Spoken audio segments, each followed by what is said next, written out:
ఈరోజు మన recipe Puri curry అండి. ఈ రెసిపీకి కావాల్సిన ఇంగ్రీడియంట్స్ నోట్ చేసుకోండి. ఇది చాలా టేస్టీగా ఉంటుంది. కర్రీ అనేది రెస్టారెంట్ స్టైల్లో ఎలా చేసుకోవాలో చూద్దాం పదండి. నేను 4 దుంపలు తీసుకున్నాను. కుక్కర్లో కొంచెం వాటర్ వేసుకొని 2 to 3 విజిల్స్ వేయించుకొని ఉడకబెట్టుకొని పక్కన పెట్టుకోవాలి. తర్వాత ఒక ప్యాన్ తీసుకొని ఆ ప్యాన్లో తగినంత ఆయిల్ వేసుకోవాలి.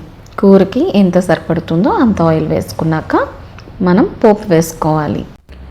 1 టీ స్పూన్ శనగపప్పు, అలానే 1 టీ స్పూన్ మినపప్పు, అలానే 1/2 టీ స్పూన్ ఆవాలు, అలానే ఒక 1/2 టీ స్పూన్ జీలకర్ర వేసుకోవాలి. వేసుకున్న తర్వాత లైట్ బ్రౌన్ కలర్లో వచ్చేలాగా ఫ్రై చేసుకోవాలి. ఇలా నేను చూపించినట్లుగా కలుపుకుంటూ ఫ్రై చేసుకోవాలి. తర్వాత ఎండుమిరపకాయలని కట్ చేసి వేసుకోవాలి. వేసుకున్న తర్వాత కొంచెం కరివేపాకు, అలానే పొడుగ్గా కోసుకున్న ఆనియన్స్ని వేసుకొని ఫ్రై చేసుకోవాలి. ఇలా ఫ్రై చేసుకున్న తర్వాత చిన్న ముక్కలుగా కట్ చేసుకున్న క్యారెట్ కూడా మనం వేసుకోవాలి. అలానే మనకి అవైలబిలిటీలో ఉంటే కనుక కొంచెం గ్రీన్ పీస్ వేసుకోవాలి. నేను ఇక్కడ ఫ్రోజన్వి యూస్ చేస్తున్నానండి. అవి అవైలబిలిటీ లేకపోతే మనం పచ్చి బఠానీ ముందుగా ఒక 2 hours ముందు నానబెట్టుకొని వేసుకోవాలి. ఇప్పుడు ఒక 1/2 టీ స్పూన్ అల్లం వెల్లుల్లి పేస్ట్ వేసుకున్నాను. వేసుకున్న తర్వాత కొంచెం అల్లం వెల్లుల్లి కొంచెం ఫ్రై అయ్యేలాగా మనం వేపుకోవాలి. వేపుకున్న తర్వాత చిన్న ముక్కలుగా కోసుకున్న టమాటో వేసుకోవాలి. అలానే పొడుగ్గా కోసుకున్న పచ్చిమిరపకాయలు వేసుకోవాలి. వేసుకొని ఒక్కసారి కలుపుకోవాలి. మనకి ఇక్కడ 30 to 40% ఉడికితే సరిపోతుందండి. డీప్ ఫ్రై అవ్వాల్సిన అవసరం లేదు. ఇలా కలుపుకుంటూ ఈ టమాటోస్, గ్రీన్ చిల్లీ, వెజిటేబుల్స్ అన్నీ కూడా 20 to 30% కుక్ అయ్యేలా చూసుకోవాలి. ఇప్పుడు ఈ వెజిటేబుల్స్కి సరిపడినంత సాల్ట్ వేసుకోవాలి. వేసుకున్నాక కొంచెం పసుపు కూడా వేసుకోవాలి. మనం ఇలా ఫ్రై అవుతున్నప్పుడే పసుపు అనేది యాడ్ చేసుకుంటే మనకి కలర్ బాగా వస్తుంది. మనం వాటర్ వేసిన తర్వాత యాడ్ చేసుకుంటే పసుపు ఇంకా అదే స్మెల్ వస్తూ ఉంటుందండి పచ్చిగా. అందుకని నేను ముందుగానే ఫ్రై చేసుకున్నప్పుడే వేసేసుకున్నాను. ఇలా నేను చూపించినట్లుగా ఒక బౌల్లో కొంచెం శనగపిండి తీసుకోవాలి. అంటే నేను ఇక్కడ 3 టీ స్పూన్స్ వేసుకున్నాను శనగపిండిని. అలానే కొంచెం వాటర్ వేసుకొని బాగా లిక్విడ్ లాగా చేసుకొని పక్కన పెట్టుకుంటున్నాను. ఇప్పుడు మనకి ఇలా కుక్ అయిన వెజిటేబుల్స్లో నేను 3 to 4 గ్లాసెస్ ఆఫ్ వాటర్ వేసుకుంటున్నాను.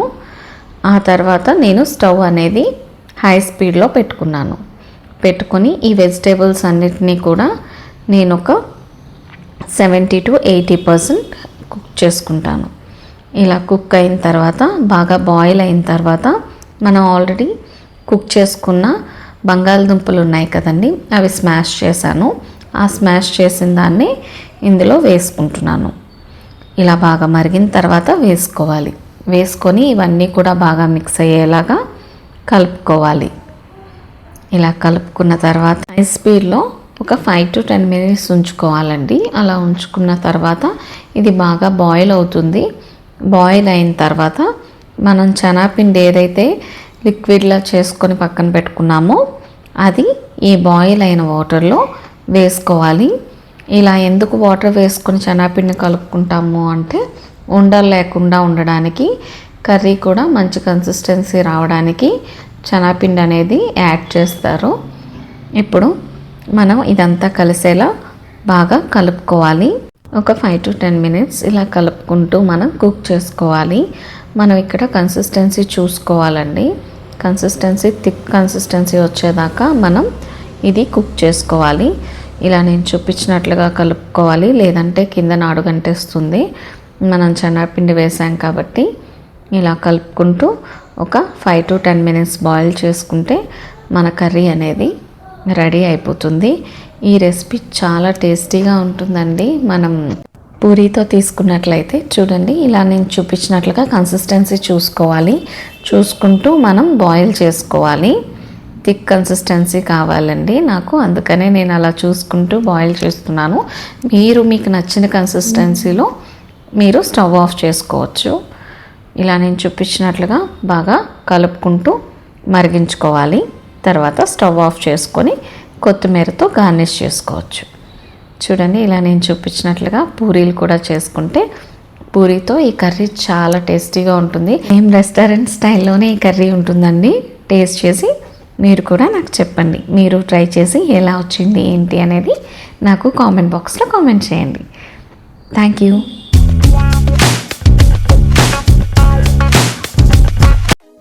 Thanks for watching. Please like, share, subscribe.